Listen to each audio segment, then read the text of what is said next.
Hello, this is the Bible in fewer words. We are Carol and Steve Wells. This is episode 50, Leviticus chapter 18.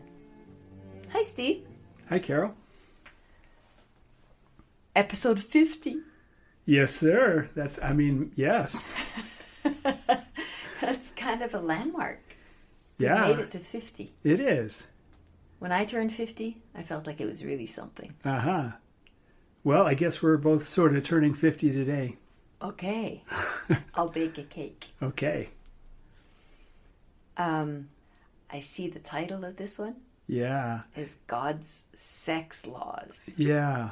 You know, a couple of episodes ago, we were kind of talking about genitalia. And I thought, okay, well, that's done. But today it's something kind of related, isn't it? Yes, it is. You know, it's not X-rated, but it is talking about sex. But it's usually phrased in a way that isn't quite as clear as I'm phrasing it. But the way that the Bible puts it, well, we'll get into it, and then we can. I'll change. I'll give you the words that the Bible would use for that verse. Okay. So there might be some embarrassing moments for you here. Oh no, I'll be fine. You'll be fine. Uh-huh. All right. Well, let's jump in. Okay. Verse 1, God said to Moses, "Don't have sex with any of your near relatives." Actually, what it says in verse 6 is, "None of you shall approach any that is near of kin to him to uncover their nakedness. I am the Lord." Okay, so that's a lot of words, and it's not clear. Yeah, so don't uncover if you simplified it a little bit, it would be don't uncover the nakedness of your near relatives. All right, so you know what I visualize? Sorry, I'm going to share with you what I visualize when you say that. Uh-huh. Uncover the nakedness.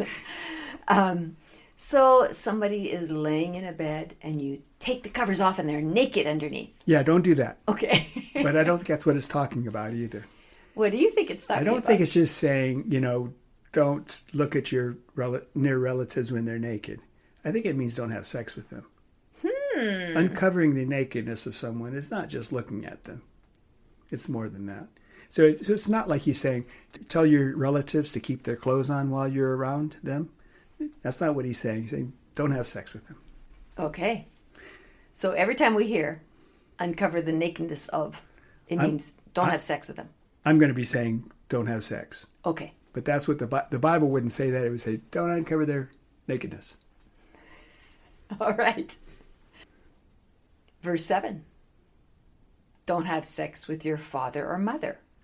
You would think that after you say don't have sex with any of your near relatives, that would actually cover most of the things we're going to be talking about in this chapter. Uh-huh. But God's going to, just to be safe, God is making it very clear and very specific. So the first people on the list of people not to have sex with is your parents. Okay, so I'm thinking of God and him writing this, or whoever the writers are, thinking, I need a topic sentence. And his topic sentence is, don't have sex with your close relatives. Sure. And then he's going to go into details. Yeah, that's what he's doing here. Okay. Yeah. The next one is don't have sex with your father's wife. Which I would think that would be your mother. Well, not necessarily, right? He might be married to, might be your stepmother. Mm-hmm. His first wife might have died, which I think happened a lot back then. Right. Or he might have more than one wife. Oh, yes.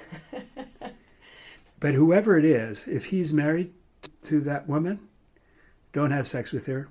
And there's kind of a thing in parentheses after it follows that. It says, it is your father's nakedness. You see, that just confuses me.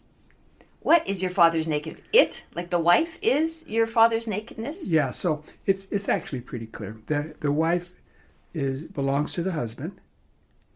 Okay. And so if you uncover her nakedness, if you have sex with her, it's like you're having sex with your dad. Okay, we did come across this once before, and my brain is having a hard time wrapping itself Well, it's around. something you're going to have to get used to because it's used a lot here. When you're having sex with one person, you're actually having sex with somebody else. So if you have sex with your father's wife, then it's like you're having sex with him. So don't do that. All right, I won't do that. But yeah, it's language that I'm going to have to. We'll work on it as we go through. Great. Okay. Okay, so verse 9. Or don't have sex with your sister, in parentheses, your father's daughter or your mother's daughter. Yeah, don't have sex with your sister. Yeah, but it could be your father's daughter or your mother's daughter. The family structure can sometimes be complicated in the Bible. And fluid. Mm-hmm. And in modern times too, right? Yes, So, yep. verse 10, don't have sex with your granddaughter, your son's daughter, or your daughter's daughter. Because that's your own nakedness. That's your own nakedness, having sex with your own nakedness. If you have sex with your granddaughter, it's like you're having sex with yourself. So don't do it. Okay, so I noticed that as we say these, like I'm not going, oh my God, oh my God. You know, like I'm just kind of, okay, we need to get through this sentence here. I mean, most of these things are kind of obvious. You know, don't have sex with your granddaughter. You just kind of go, okay, I won't. I won't. Yeah, but all these are, pretty horrific. Well, it's silly, right? I mean, of course. I mean, it should be because for a normal person, yeah, you're not going to have sex with your parents. You're not going to have sex with your sisters. You're not going to have sex with your granddaughter. God, I hope not. We have to go on. There's a long list here. Okay, or don't have sex with your father's wife's daughter. So your father's wife's daughter. Mm-hmm. So that may not be your mother's daughter. Yeah, it might not. It would be your stepmom's daughter, which could be your stepsister. It might not be your sister. Could be your sister.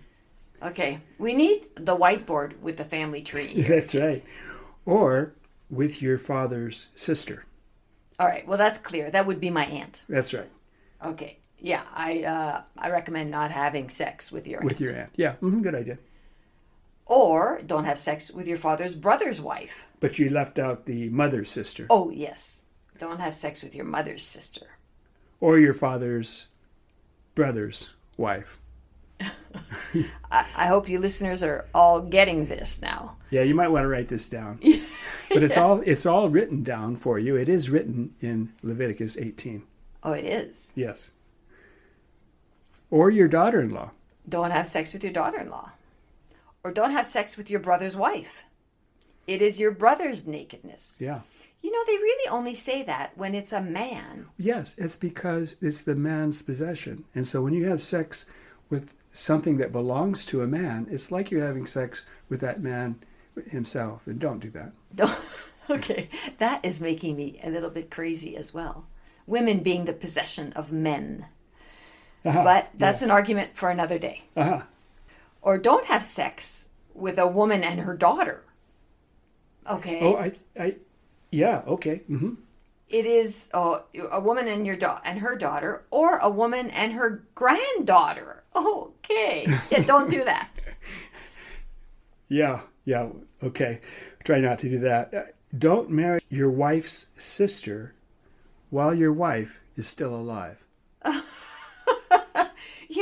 God was really covering all the bases here. Yeah, because, most of us would think, I'm not going to marry my wife's sister, at least not while my wife's still alive, because then I'd be married to two people. That's against the law. But it's not against the law in the Bible. Mm-hmm. So just don't do that. Okay, and then don't have sex with a menstruating woman. We kind of already knew that. We already knew that. Yeah. Or with your neighbor's wife. Okay. Or don't have sex with a man like you would with a woman. This is the only one that is said that these words are used for. It is an abomination. This one is an abomination. Yes, a man having sex with another man as though he were a woman is an abomination. So this is saying homosexuality is not okay. Yes, it is. At least male homosexuality is not okay. So, yeah, that's Leviticus 18:22 is one of the ones that is often quoted by people that are saying that the Bible is anti-gay. Yeah. And it does kind of sound that way in this verse. It sounds pretty clear that it's an abomination to God. We've just turned serious there, you and I. Yes. It is serious. It is. It's serious that this is condemning homosexuality from the Bible. This is and has been and still is today a very harmful verse. Yeah. The next verse is 23. Don't have sex with animals. All right, here we can lighten up a little bit. Yeah. And sex with animals is a confusion, God says. It is confusing, isn't Confusing to the lamb or to the sheep or to... I don't know, but the way the Bible puts it, it is confusion. Okay. So don't do it. Don't do it. If you do any of these things, the land is defiled and will vomit you out. All right, so like an earthquake, the land separating and things falling in. Yeah? I don't know what that means, but I guess the land is going to kind of throw you out or expel you. If you do any of these things. Any of these things, yeah. All right, and the last verse, 30. So keep my laws and don't commit any of these abominations. I am the Lord your God. In case we didn't know that. Yeah, that's right. But, your comment about abominations, it sounds like he's saying all of these are abominations. But that's the only one that he said explicitly in the same verse. Like it's, don't do this, it's an abomination. Now, at the end, it says that kind of all of them are. But he picked that one out, especially to call it an abomination. At the time where you're thinking about it, this is an abomination. All the others say something, don't say that. Either don't say it, yeah, or they say something else. Yeah. Leviticus 18:22 says that homosexuality, sexual relations between two males, is an abomination. Mm-hmm. All right. Well, we don't have any little light note to leave you on. No, but at least we are through with the chapter of the Bible that deals with sex, the laws about sex, the most explicitly. Yeah. So now we've covered that. Okay. One you might need in your future discussions about the Bible with your friends and neighbors. I think it's an important one, yeah. Yeah. Okay. Thanks for listening. See you next time. Bye-bye.